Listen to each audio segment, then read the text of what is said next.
Hello, everyone. Thank you for being here. My name's Sophia. I have the honor of a student fellow appointment that Professor Mueller invited me to collaborate on her project after our shared interests from a class that I took with her last quarter. So Michelle Mueller is an adjunct lecturer in SU's Religious Studies Department and affiliated faculty of SU's Women's and Gender Studies Department. Today, we're celebrating Michelle's forthcoming book from Routledge. And I'm going to read the book description. So, New Religions and the Mediation of Non-Monogamy examines the relationship between alternative American religions and the media representation of non-monogamies in reality TV shows like Sister Wives, Seeking Sister Wife, and Polyamory, Married and Dating. The book is the first full-length study informed by fieldwork with Mormon polygamists and fieldwork with LGBTQ, neo-pagan, and neo-tantric polyamorists. The book tracks community members' responses to the new media about them, their engagement with television and other media, and the likeness of representations to actual populations through fieldwork and interviews.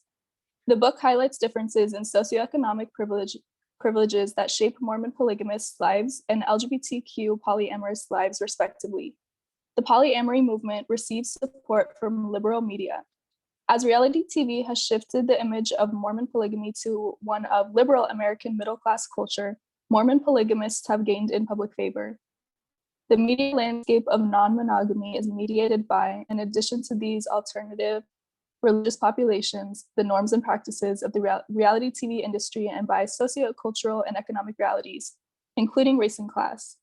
This book adds to the fields of media studies, critical race and gender studies, new religious movements, and queer studies. And today we have the honor of having 3 panelists with us. We have 2 guests from Canada today and 1 from Utah. And I'm gonna go through their bios in the order that we're gonna be hearing from them. So Craig Foster is a religious historian who writes on various aspects of Mormon history.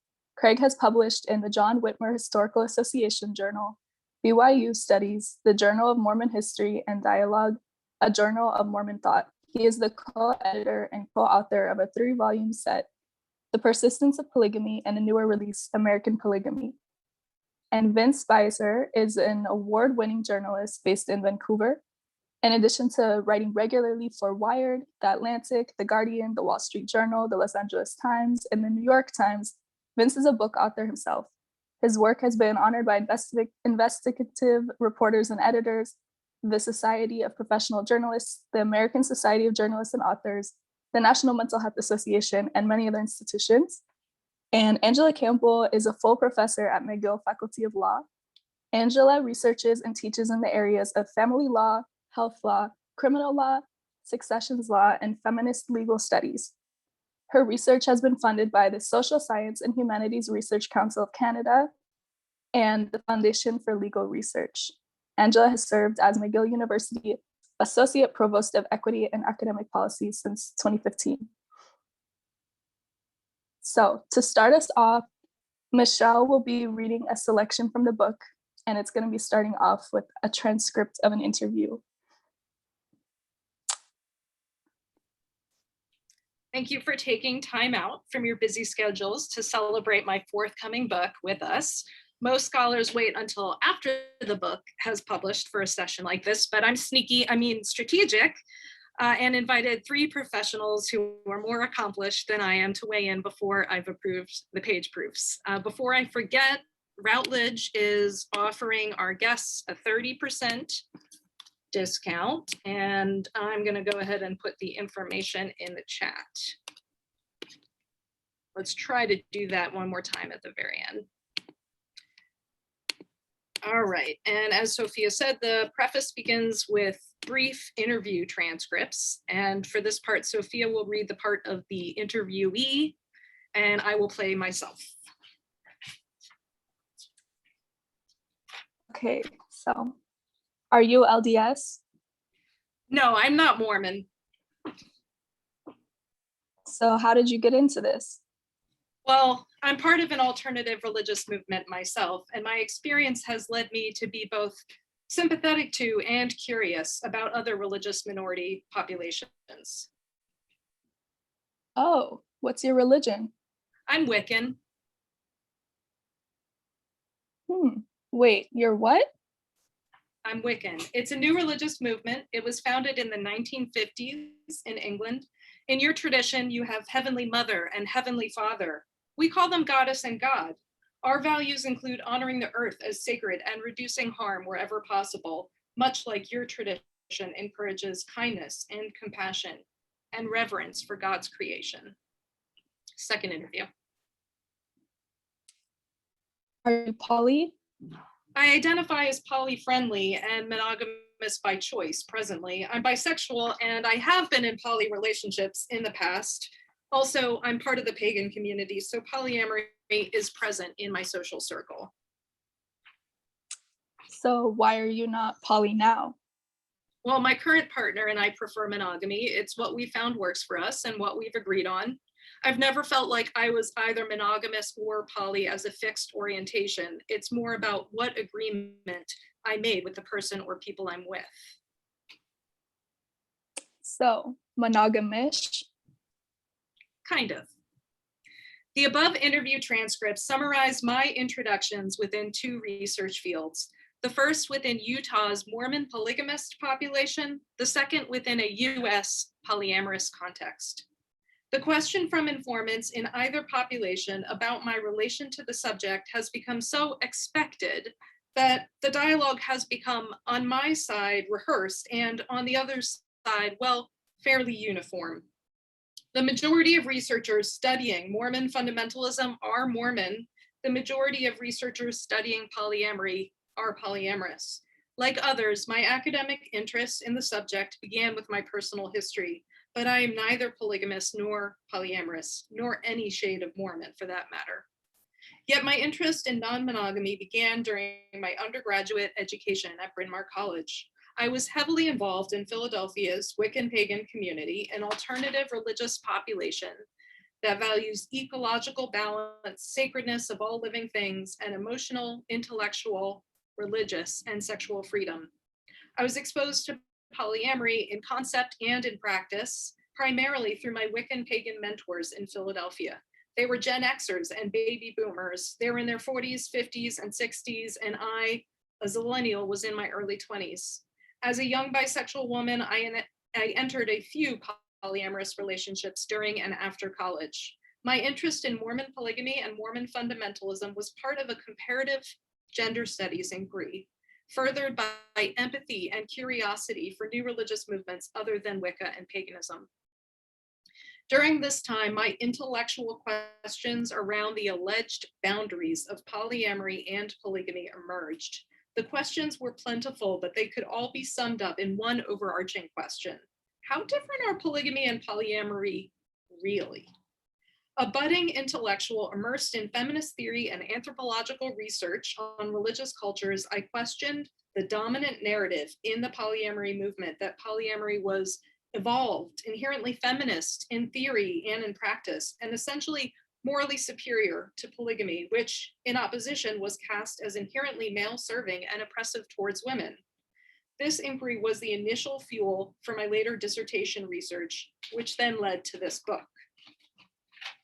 Despite that I've practiced monogamy for the last decade, monogamous by choice in poly terminology, my prior background, including personal experience in poly relationships, has meant that I have been a partial insider when studying polyamory, but not for polygamy.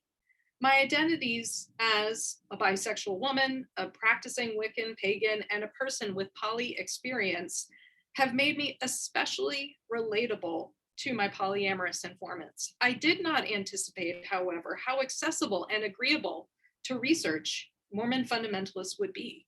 I studied Mormon fundamentalist independents, members and ex-members from the All Red group, the Sister Wives Families Church of Origin, members of Christ Church, and members of the Kingston group. Nowhere in this book or in any other writing do I state that there is no distinction between polygamy and polyamory, nor between paganism and Mormonism. However, this book presents qualitative research from two research fields. There have been many parallels, particularly in kinship patterns and in philosophies of and best practices for multi-partner relationships. And I share these with stories from and about informants throughout this book. At the late stages of my writing this manuscript, the world changed. The coronavirus, COVID-19, became a pandemic existing on every continent and within every country. Various cities and US states announced shelter-in-place orders. Federal governments and local governments enforced restrictions previously unimaginable to those of us in so-called developed democracies. Much of the world experienced economic recessions. By the end of 2020, months into the crisis, worldwide COVID-19 related deaths had topped 1.5 million. Like everyone else, I needed to rethink my priorities, personally and professionally. Still, the world changed, but it did not stop. The stressors of the moment made my progress complicated, but as I reflected on the coronavirus and what it meant for me writing this book, the importance of continuing came to light. My informants continued to live their lives while adjusting to the new restrictions, just like everyone else around them. Their stories as marginalized religious and sexual cultures continued with as great, if not greater, significance as before. Fundamentalist Mormons celebrated the victory of polygamy essentially being decriminalized in Utah while under quarantine. Isaiah Kingston, a member of a prominent Mormon fundamentalist family, was identified in the news as among the prisoners temporarily released because of the coronavirus threat. Popular articles were written about how hard shelter-in-places were for new relationships or for dating in general. Polyamorists blogged about this with the poly twist. What factors do polys weigh as they determine which partners to isolate themselves with and or from? Some hearts were broken as some partners did not choose each other, some sheltering with a different lover to another lover's surprise. Additionally, public interest in non-monogamy persevered and was evidenced in trends of the moment. Tiger King and Waco were among the most watched series on Netflix during the shelter-in-place spring. In terms of religion and non-monogamy, Tiger King, a docuseries about the players in the big cat zoo industry, had what I call 3 types of poly. There were a gay polyamorous triad or polygamous V, a spiritual guru with several wives, and a husband and wife who enjoy threesomes with bisexual women. As for Waco, David Koresh instituted a doctrinal policy among the Branch Davidians in the late 1980s, which limited sexual relationships, except those between him and the women of the group. Watching Tiger King gave me some fresh insight for approaching the definitions of polygamy and polyamory, and these would certainly be looked for by readers of my book. I discuss these in the introduction. And just to wrap up, I'm gonna read one paragraph from the introduction, and the heading on this is Similarities in Philosophical Ideals and Spiritual Beliefs. There are several ideals and approaches shared by the populations. Both populations encourage self-awareness and self-reflection when it comes to experiencing jealousy. Both populations recognize jealousy as expected and understandable. Both populations encourage some form of what counseling professionals call nonviolent communication as a strategy for successful, satisfying, non-monogamous relationships. Both populations teach a philosophy that the practice of polygamy or polyamory helps people become better, kinder, more compassionate, more loving, and more evolved. Both populations articulate many of these as spiritual exercises that promote personal growth. Polyamorists have a term, compersion, which they describe as the opposite of jealousy. Polyamorous compersion means satisfaction and joy at another's happiness, and it is used to refer specifically to the other's happiness within a metamorphous relationship. I call it the opposite of schadenfreude rather than the opposite of jealousy. There are different motivations behind practicing polyamory than for polygamy, and there are different values, but there is a fair amount that is shared.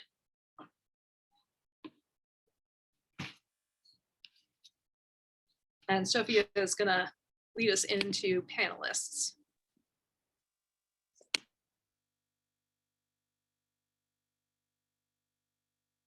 Sorry, I'm trying to navigate okay, there we go. Okay, yes.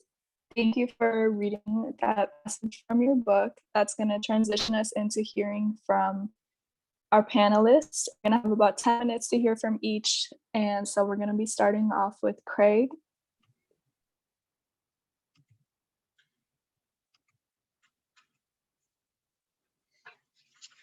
Okay.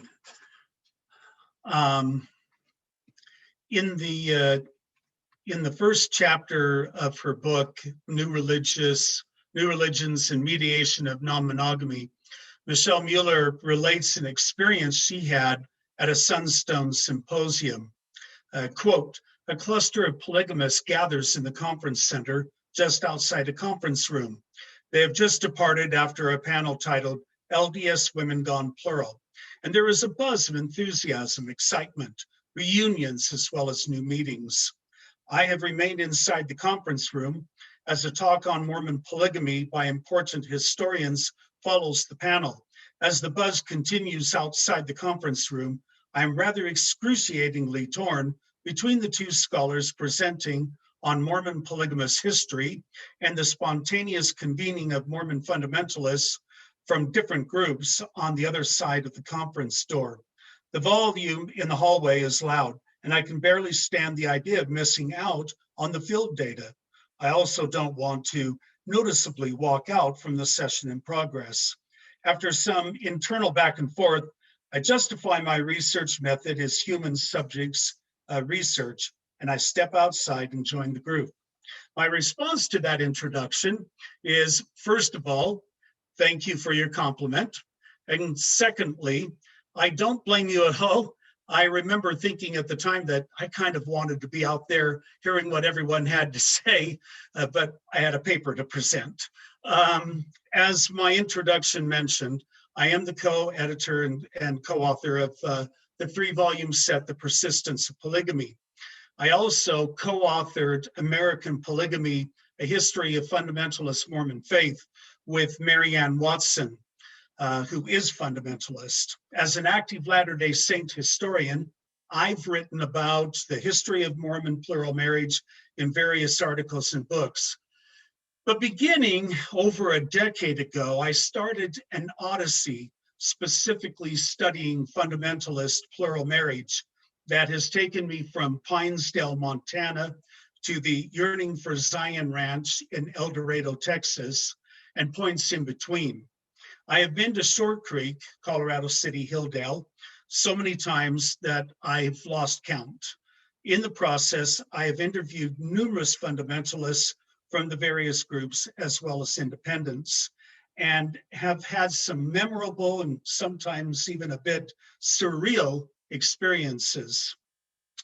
With this background of mine, I was pleased to read a few chapters from Michelle's book, and I really enjoyed what I read. I found her information to be interesting and her perspective refreshing.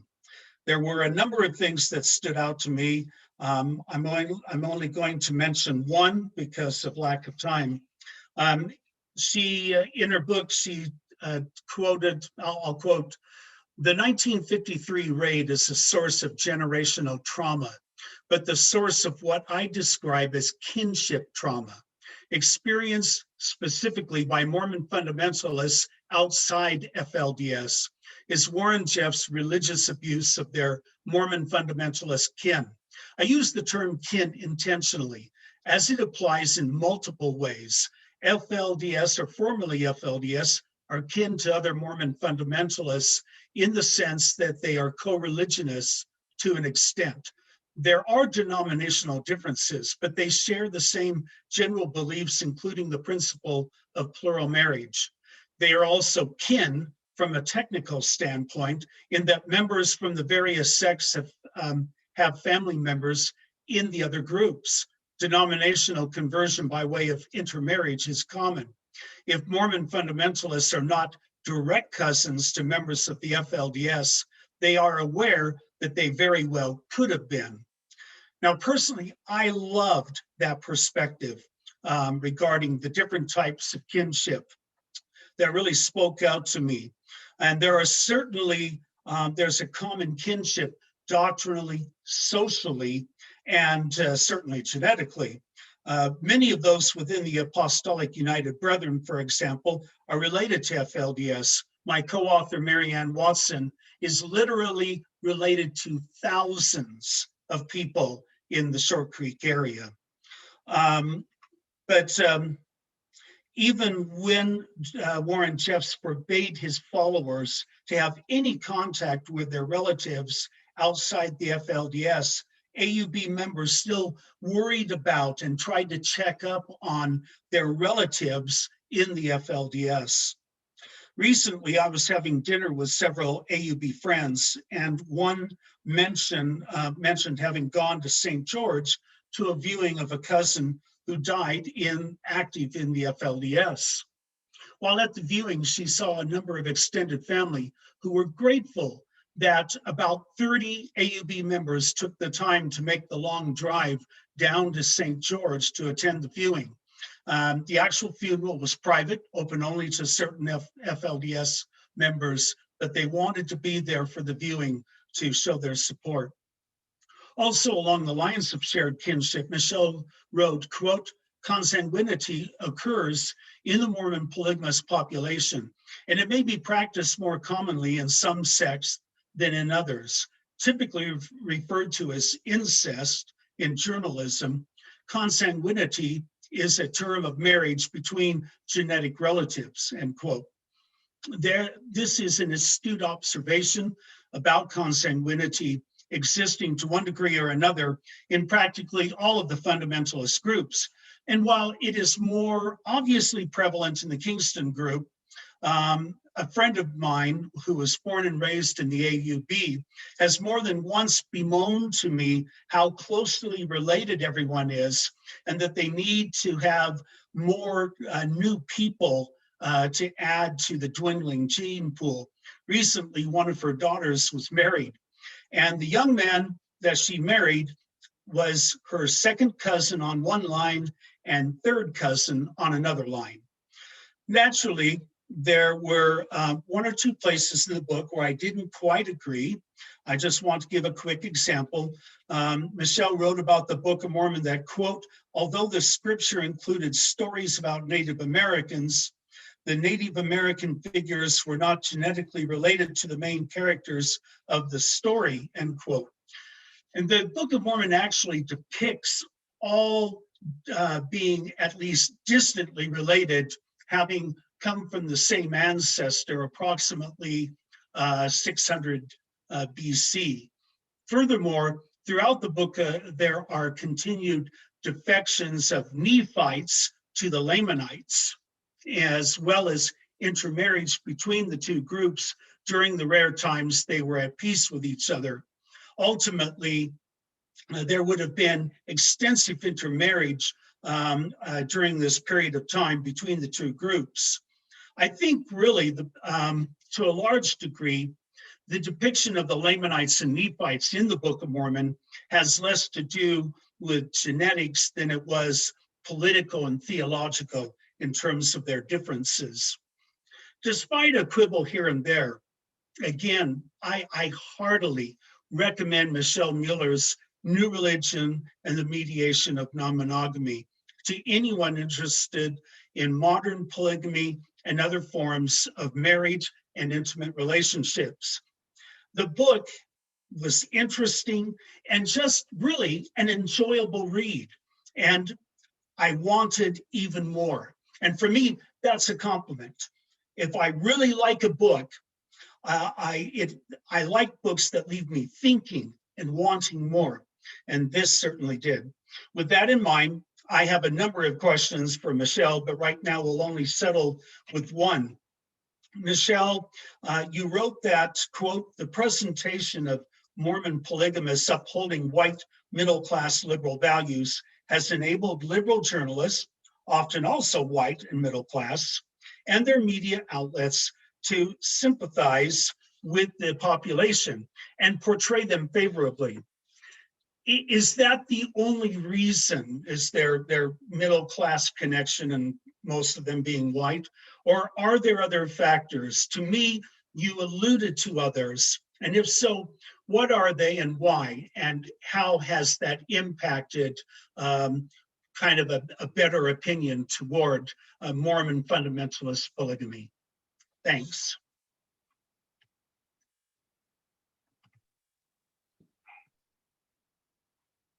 Thank you, Craig. That was great to hear your response. We're gonna move next to our journalist, Vince Spicer.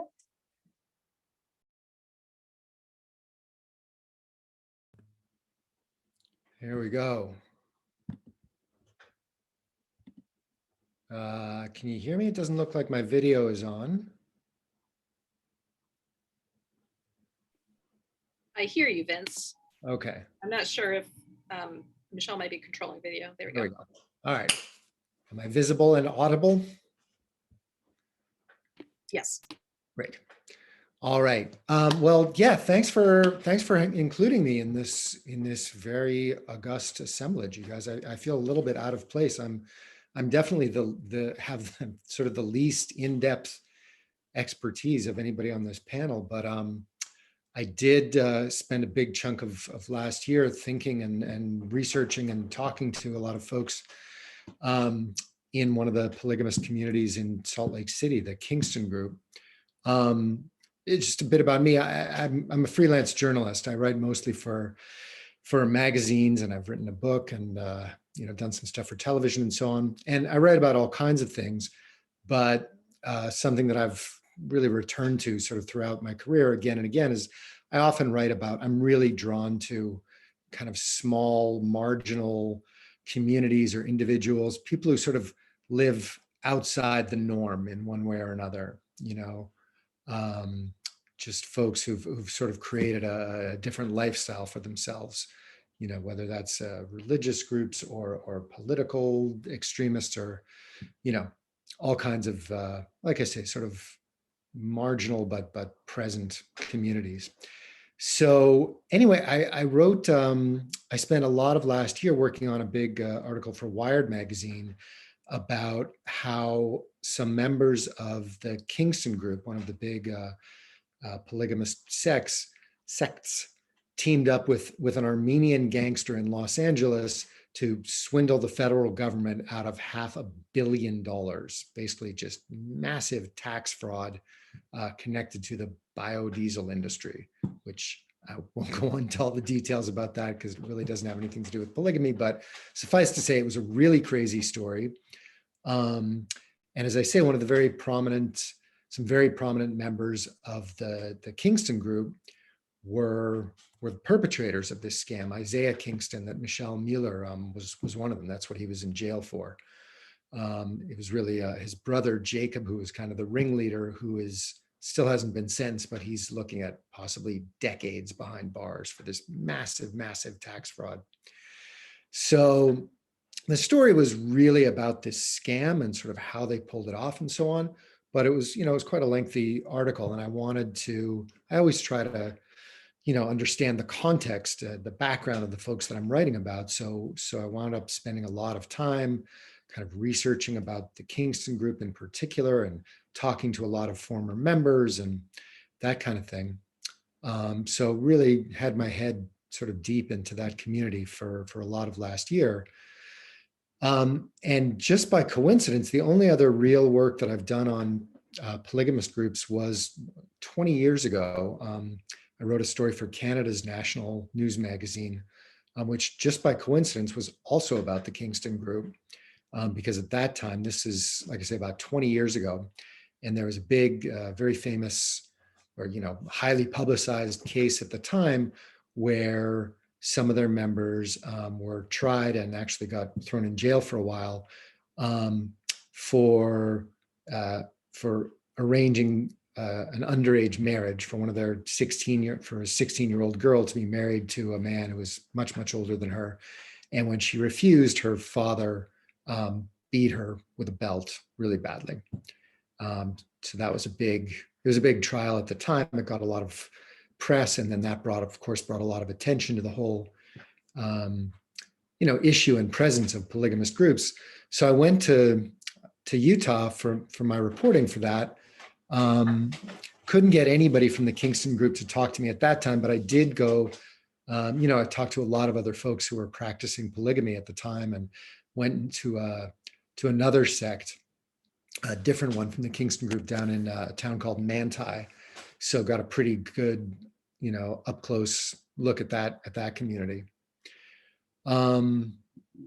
So anyway, in both of those cases, in both those situations, I was writing about a crime. These two different crimes. One was child abuse. One was tax fraud. That was really kind of the hook of the story. But like I say, they were both fairly in depth, and I wanted to be careful about. I wanted to give some context and some real background about these communities that these individuals came out of.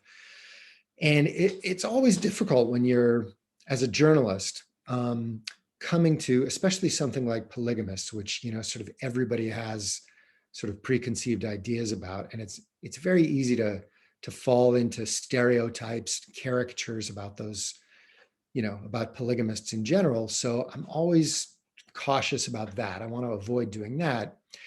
At the same time, I don't, it's difficult to, I'm always conscious of not sliding too far in the opposite direction. There's a tendency, especially among us journalists, we love to be, the folks who discovered something new. So there's a real tendency to be contrary, to be like, okay, the kind of knee-jerk portrayal in the media of polygamists is as these like, half crazy, throwback, inbred, fundamentalists. So some journalists like to take the approach of, well, I'm taking the opposite approach, and I think everything they do is great, and they deserve absolutely equal rights, and what's the big deal anyway? So, I really try to just sort of not fall into either extreme. And it's difficult as an outsider, I feel like, to really be thorough and to be fair. It reminds me a lot of covering ultra-Orthodox Jews, which is another community I've written about, because there are a lot of pluses and a lot of minuses, as I see it, in those communities and to those lifestyles, right? They can be, they are very close-knit. They can be very supportive, very unified, very good to each other.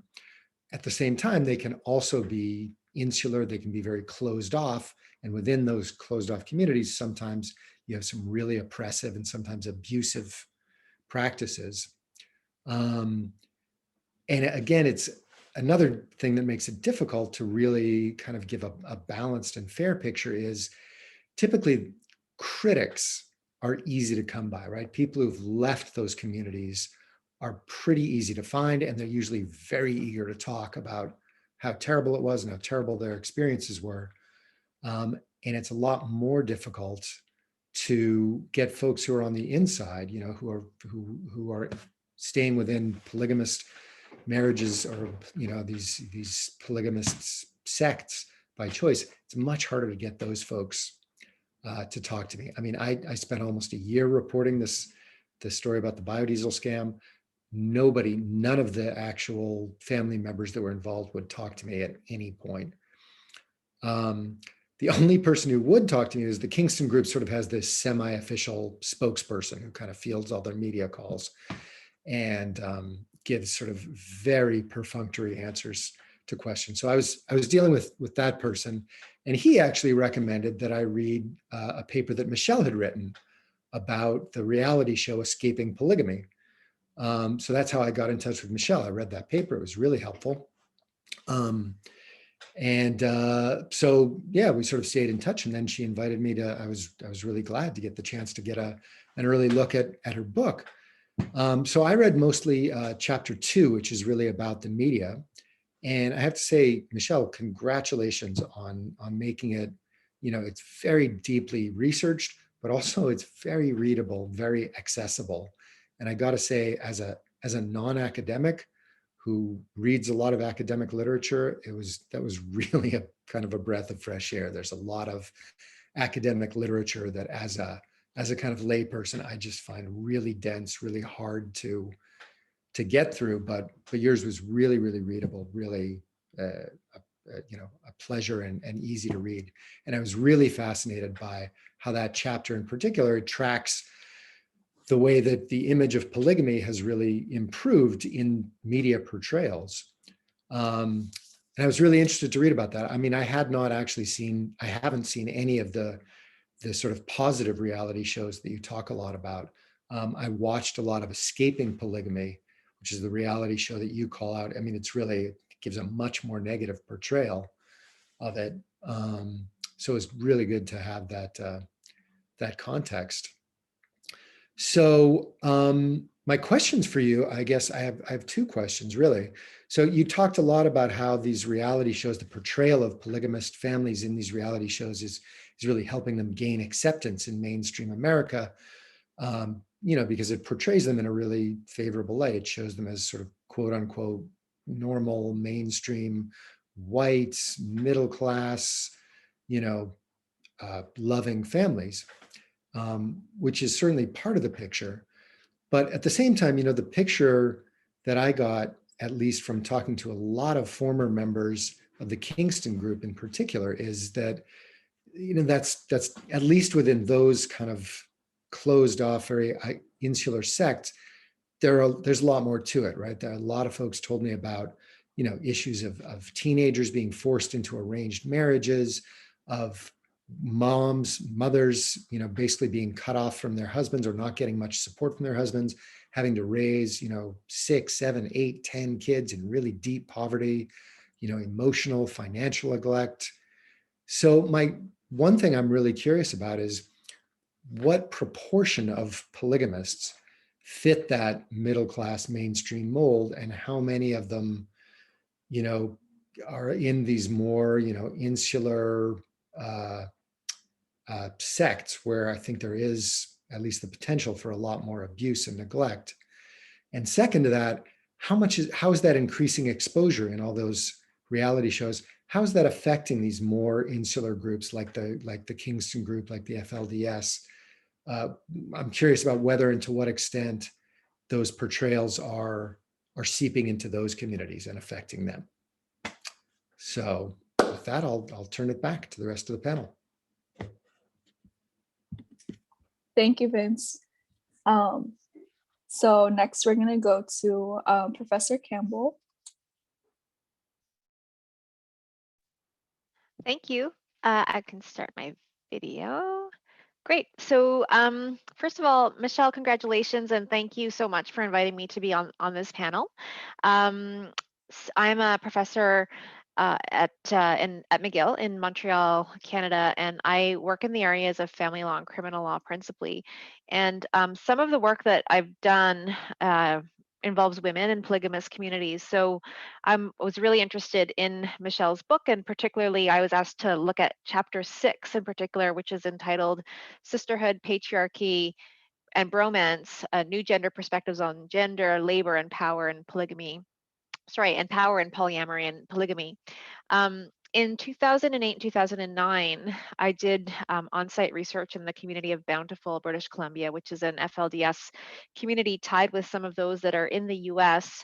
And I spent time there interviewing different women who were in plural marriages, who were part of the community. So just listening to the other panelists, it was really interesting to remember back to some of that research and hear some of the stories that I was privileged to hear with those women who had a variation or a variety of stories about their own experiences in their community. What I really appreciated about this opportunity today was a chance to return to some of that research I had done over 10 years ago now, and to think about how our perceptions of both polygamy and polyamory have evolved, if at all. When I began doing this work, I was a little puzzled because I didn't quite understand why polygamy is and was criminalized. So understand the decriminalization in Utah, which is super interesting, but that isn't the case at all in Canada. And in fact, in 2011, we had a trial here in Canada that wasn't based on a trial that involved the state and parties, but instead a question was referred to the Supreme Court of British Columbia, which is the province in which the Bountiful community is located, on the constitutionality of what the provision in our criminal code. We have a federal criminal code that bans polygamy and makes it criminal. And a lot of evidence was marshaled in that case, and ultimately the court there answered the question in the affirmative and said that yes, the prohibition is indeed valid under the Canadian Constitution. And so not only is it applicable to the men who engage in polygamy, but also to the women. So the plural wives themselves face threat of criminal sanction, which is super interesting because part of the rationale for keeping the ban on polygamy was to protect women from the harms of polygamy, but they're also subject to prosecution under the same provision. So I found that really requires some thought and untangling. The other thing that I've always been interested in is the thought about the FLDS community, also Muslim communities, and polygamy as it's understood in those spaces, and how that contrasts with polyamory. And Michelle's book does a really nice job of juxtaposing the different kinds of communities. And in fact, our legal approaches do not really engage with polyamory as a criminal practice. And we are accepting of it in a different way, which I think is fine. But it makes me wonder what it is about polygamous marriages that trigger the application of the criminal law, at least in Canada where I live. Whereas polyamory is it's not a recognized form of marriage that would give rights, for example, to spousal support, but it's not at all subject to a threat of prosecution. And so what is it that distinguishes the two different communities? In the polyamory, it looks, as Michelle has described, as kind of a more mainstreamed or middle class version, but it's also secular, more or less. And it's the religiosity, I think, of the practice where it's under scrutiny, at least in the criminal law, that I think is what attracts the attention, at least of criminal law. So I really, as I said, appreciated the chance to have some time to reflect on that again. I wanted to read one passage that I found really compelling from the chapter that I had the privilege of reading. I also had a chance to read the introduction. Now I want to read the whole book. So this is from chapter 6, and Michelle writes as follows. Now, in the context of contemporary Mormon polygynous families, the male is the head of the household, religiously and economically. He's typically the lead breadwinner and is the ultimate decision maker. As the shared husband to the women in the family, he's the metaphoric glue, and some power stems from that. Yet in polygynous families, the wives united outweigh the husbands. Sister wives may band together to influence and sway the male vote in their favor. Or from another, perhaps more cynical standpoint, the male may realize how powerless he is in contrast with the female majority and may consciously announce decisions that keep him in the wife's favor. Therefore, the case of Mormon polygamy is not patriarchy or sisterhood, it's patriarchy and sisterhood. Males occupy an empowered role in their leadership status, and women experience power relating to their majority status. It should be noted that within the patriarchal family structure, the women's majority status helps them only when they work together, in agreement with Benyon's recognition of women's bonding as a key valuable in polygynous women's socioeconomics status. So I really appreciated that because it really showed the interplay of power and gender. And as Vince was discussing, a lot of the media portrayals of polygamy in religious communities is very much along the lines that women are oppressed and that they are subjugated. And men, as a result of the fact that they have dominion over plurality of spouses, carry a lot of weight and authority. And Michelle challenges that in this passage that I just shared. And indeed, that reflects very much what I saw when I was working in Bountiful and had a chance to meet with different women and saw the fact that there was a lot of savviness in the decisions that were made and strategic planning in terms of figuring out how to get stuff done in a household, metaphorically speaking, because sometimes different wives have different actual physical homes. But in order to get some stuff done and make sure that when wives wanted a particular outcome, they could cleverly strategize and plan that, but the requirement was collaboration and that they had to work together. So I found that super interesting. The other thing I just wanted to point to, because I know that we're going to run out of time soon, is just Michelle talks a lot about the kind of the external or exogenous obsession with the sexuality of the sister wives and questions about whether or not there are lesbian practices among the sister wives. And I definitely saw that too. It was one of the many questions that I received about the research. So it must be the case that these women are having sex with one another, given that there's one husband to go around between 4 minimum, sometimes 6 wives, sometimes even more. And it was very, very distinct from the kinds of relationships that actually existed in the communities. Although I did encounter 2 wives who were celestially married to the same husband, but in fact had a legal marriage to each other in Canada. So they had the same spiritual husband, but legally they were married to one another and they were co-raising their children together. And that raised a ton of speculation in the community about whether or not they had a sexual relationship or not. And they described their relationship as intimate. That was the adjective they used, not sexual. And so that also gave them a kind of aura of mystery to them, which I found kind of in line with what Michelle's chapter that I read was speaking to.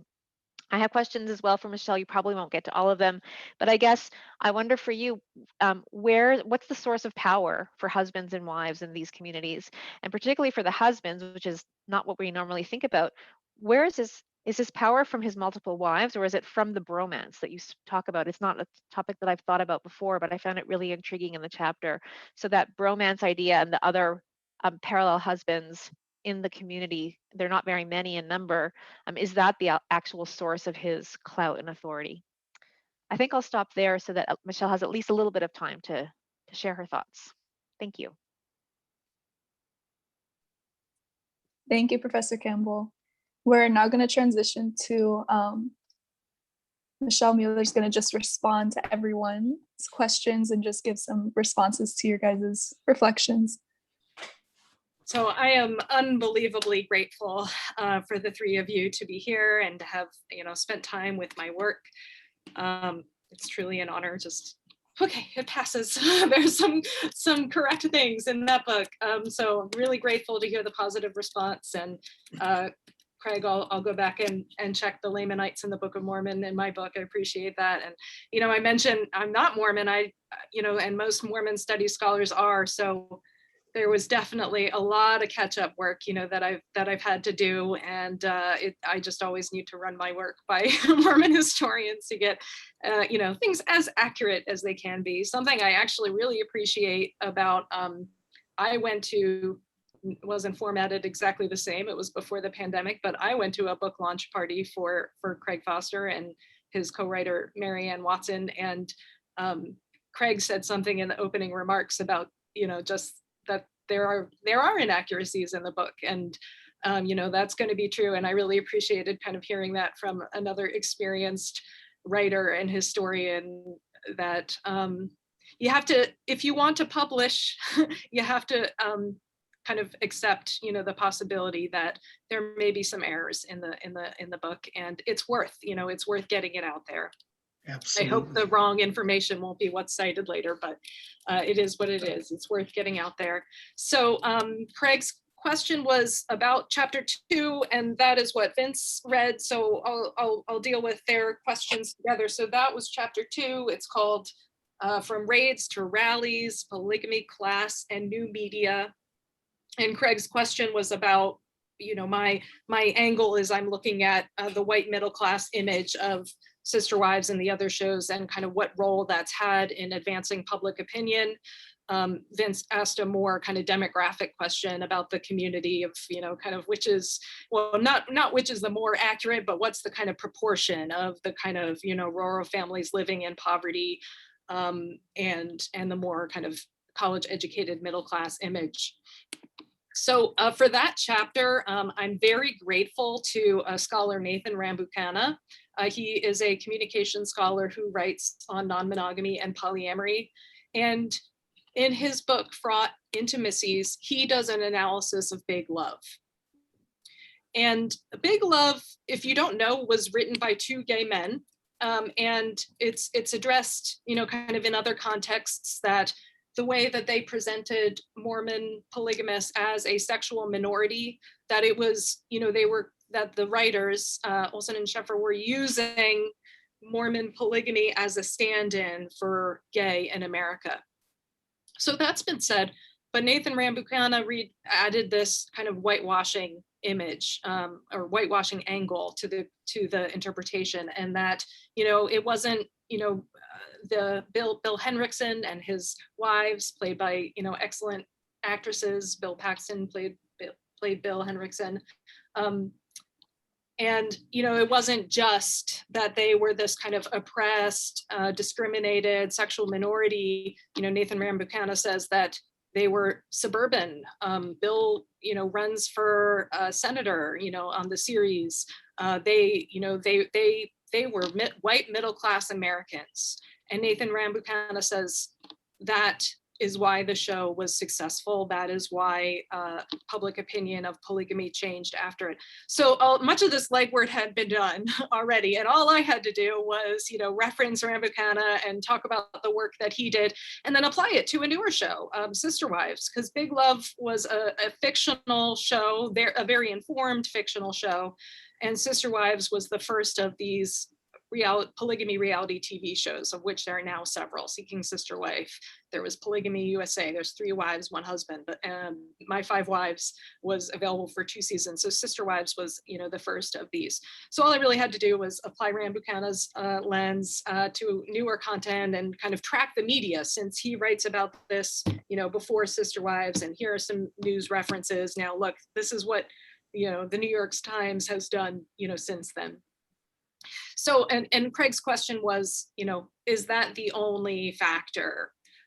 You know, in my chapter, I'm arguing that that white middle-class image of Sister Wives is, you know, partially responsible. So there's the answer, partially responsible for kind of changes in public opinion. You know, what are the other factors? Well, you know, I talk a lot about solidarity with LGBT marriage equality in the US. I talk about Obergefell v. Hodges, and how there was kind of a chronological alignment. You know, Sister Wives was, you know, a new show, and then marriage equality comes along in the US. So, you know, there is, you know, there's a class privilege that's happening, but you know, the journalists that I'm talking about, in my opinion, are also standing on the side of what's right. You know, so, you know, my chapter is saying that class representation, class images were a factor. And I think that, you know, it's all interconnected, because that class image is a factor in kind of being seen and listened to as a bit more kind of normative.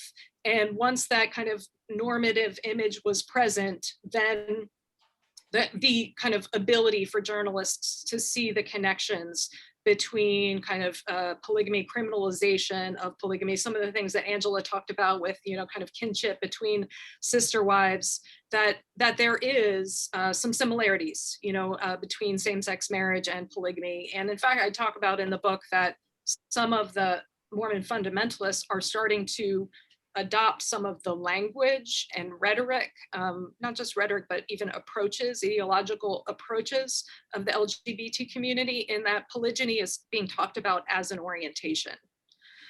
And so it's a lot of things kind of colliding, and it's a lot about American history. You know, what's happening kind of in the greater landscape is same-sex marriage equality, and Mormon fundamentalists who have kind of previously depicted as uneducated, rural, living in poverty. Well, actually, they're following the same trends.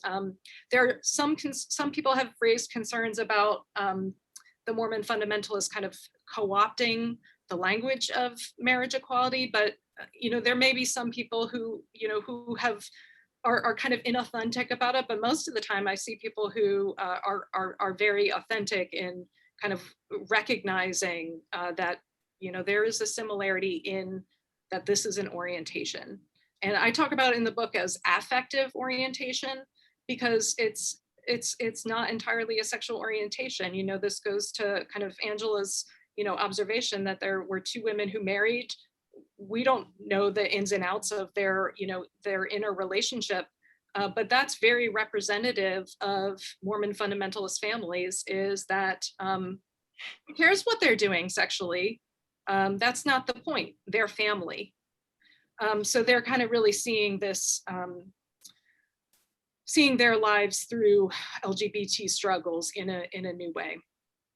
And Vince asked the question about demographics.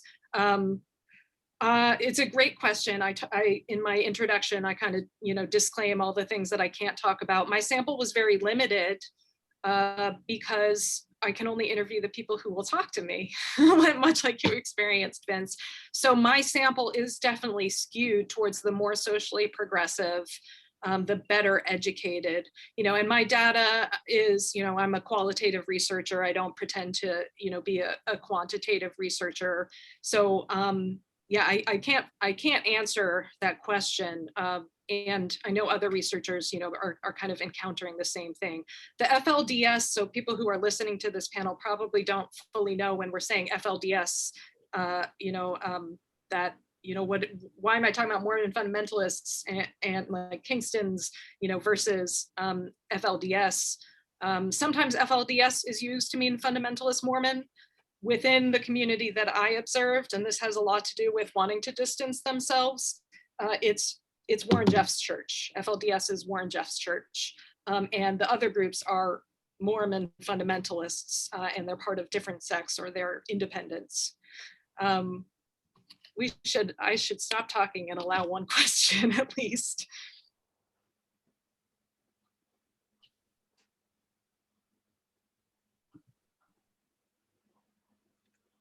Michelle and everyone, I'll just share with you a question that's come in from the audience, asking if you can say a little bit more about the role of whiteness in the media representations of non-monogamous Mormon relationships. Sure, and maybe I can weave in some response to Angela's questions about kind of this binary. So I mentioned Nathan Rambukkana and his work on Big Love and talking about whiteness and Big Love. Shelley M. Park, another scholar, has done some work looking at kind of the discourse around polygamy and polyamory, and they're both white majority communities. Polyamorous tend to be better educated, and they are also, as Angela said, kind of more secular, although I critique that in my book because there's a big overlap with paganism and what's called neo-tantra also. But they kind of represent Western liberal values. And that is why I see like what's different, why is polygamy criminalized, or why is it kind of just held in poor regard? It's because the polyamorous community has socioeconomic privilege in the United States and elsewhere. So there's a lot of racism that informs discrimination against polygamy. It's kind of perceived or coded as a practice that happens from in Africa and Asia, and is kind of a non-white practice. So Mormons in the 19th century were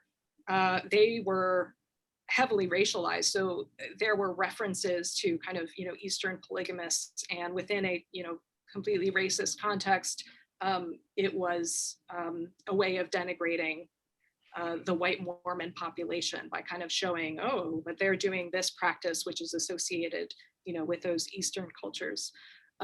So the kind of, when I talk about the white middle class image, that's a way of, I'd say, kind of, undoing or reversing that history of racialized anti-polygamy is representing them as, oh, but no, we're the college educated, just like you, white middle class Americans. We just have few more wives. So that's the nutshell, the whiteness piece for fundamentalist Mormons.